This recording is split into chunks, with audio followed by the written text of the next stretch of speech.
Ugh.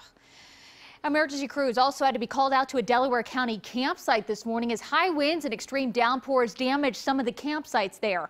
NBC4's Tyler Carter was at the scene this morning, where campers say all they could do was panic. A morning of camping turns dangerous after high winds turns this camper upside down and trees come falling down on tents behind me.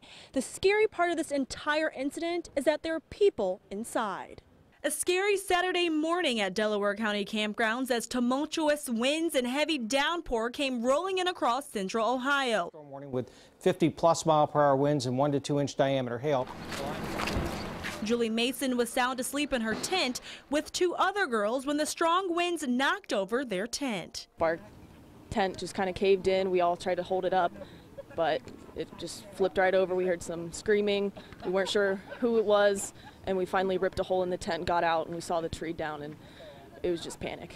Barack Ackerman had just walked back inside his camper from being outside in the rain when he heard a loud knock at his door. The gentleman down here in the tents come running up and beat on the door and said, "I need help. My kids are in the tent and trees on it." His wife called 911. Seconds later, campers heard a loud crash. High winds sent this camper in the air, flipping it upside down. I got on the road and I looked back and I seen this camper flipped upside down, and I told her, I said, "Call them again. We need some more help." I didn't know what we had out here.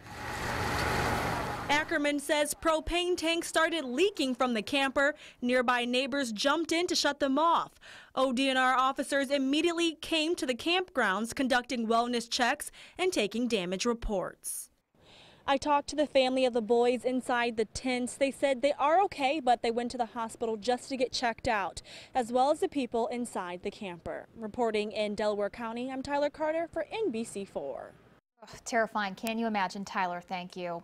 And while you're enjoying your weekend plans, so much going on this weekend, make sure you have our Storm Team 4 mobile weather app on your phone for weather on the go. Just search NBC4 WX in your app store.